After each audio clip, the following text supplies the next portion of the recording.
I have to print a document to get it notarized so I can help my friend fight a battery because he got one while trying to change his. Where the cybernet would be gaining advance from all the crashing of devices. Shocking.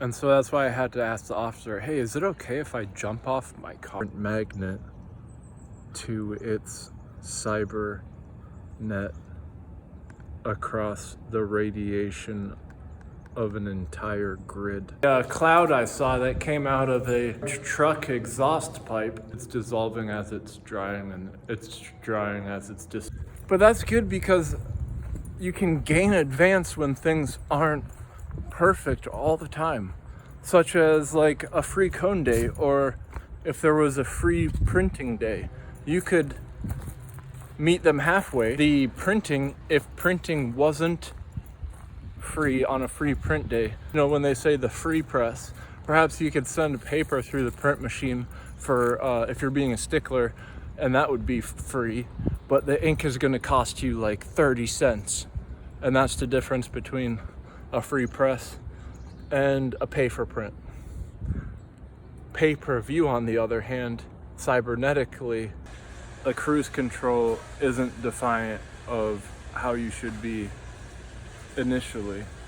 Constants, who knows how many photons are absorbed through your retina in your entire life. And that calculation is made so strongly inside of a black hole as from, if you were to enter one, your image of the photons on your body at the most accurate moment of going through the black hole would be stapled, almost as a plastic is a strong set because it doesn't decay.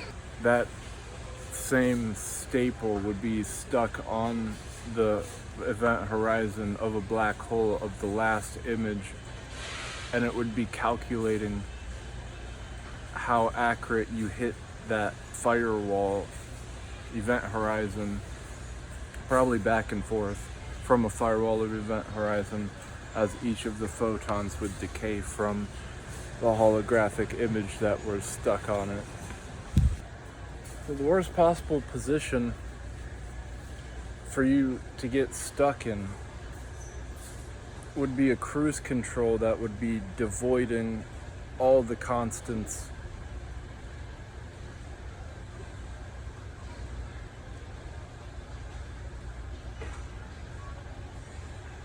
and if that were a cruise control, you would have no other choice but to remain in that solid state that wasn't even stable. Or would it be?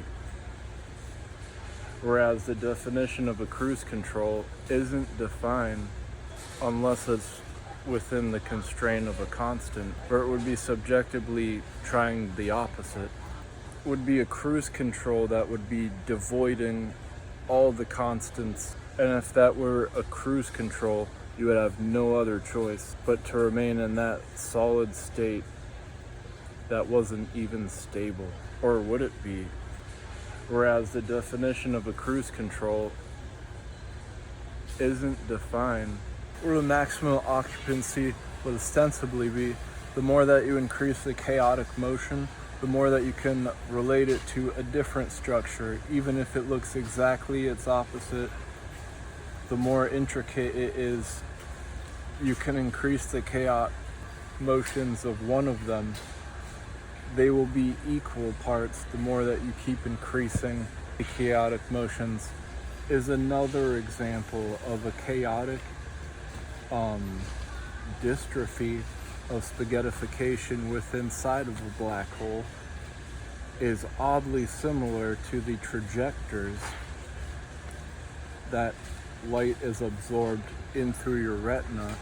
The more brilliant of lights that are shoved into a black hole and can't get out would almost mimic the same exact construct of an entire life seeing with light shown absorbed through your retina. In fact, it would probably be the same exact thing because spaghettification is inclusive of infinities.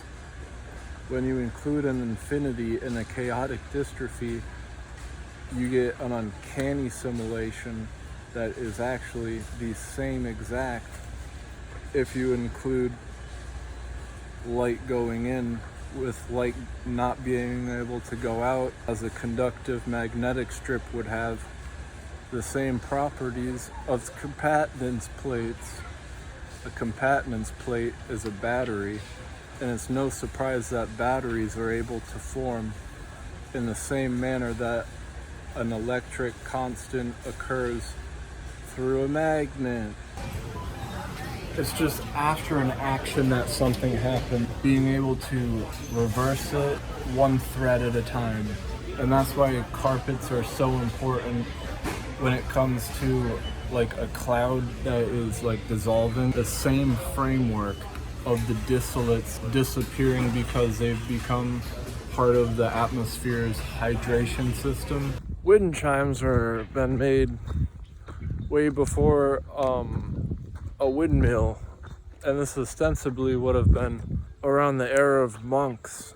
And so why that's important is that, so conceptually, camouflage is nothing short of the saying rogue is ostensibly something that's considered off the grid. These are all buzzwords that mean the same thing, but ostensibly they could be more intricately laid when the service provider could explain to you what exactly that means in a loss of a connection, and how easily it would be to achieve each if it were clearly laid out, not only in detail, but they should make it as clear as crystal that, and it would be no different than having in daylight when the headlights are on extra bright, and that would be something as though it would be camouflaged within the sun in the environment, as opposed to when it goes dark, the sun in the environment is going off the grid quite literally, as the Earth's shadow being cast from the opposite end as it rotates. Ergo, your lights being on the headlight the whole time on bright would then be exposed, and so that exposure alone provide in detail that exact logic of how a normal sense of going off the grid could be understood in a more generic sense. And if they want to get intricate, if you didn't understand the first example, would be with humidity and how much the parts per however wet something is as it's going up as a gas. And they would give you the schematics because it's equivalent to a bandwidth. I guess the question, if you want to take this serious, is that how much would be the binary frequency if like a cigarette is lit in the same distance that the leaves on the tree making some sort of like a fruit, and then the correlation between that and the cigarette, it would always be there from that point in time, and that point in time grows the photons that it takes in from the plant, so that the genetics of whoever threw out the cigarette that were smoking it, especially if it was inside of like a lobby of a building and the light hit it from there, as a person walked in and dropped it in the lobby. So at one point in time that gave a photon to a tree, and that if that tree had leaves on it that were changing colors first, perhaps that were the ones that were closest to cigarette photons, because it was probably in one region, like one hitbox in video game terminology. And so if it were then growing fruit out of it, it would have part of the genetics from the photon light that was making the leaf change color earlier than the other ones. Another way of triangulation, and cell phones apparently do this and utilize it the same way, except through binary frequencies. And all it means is just if those leaves on the bush were changing color, apparently to the things that were around it, like skeletons in the ground, like a mile this way with 14 of them. An apple that is on a tree And does that have any of the DNA of it crossing over into the apple you picked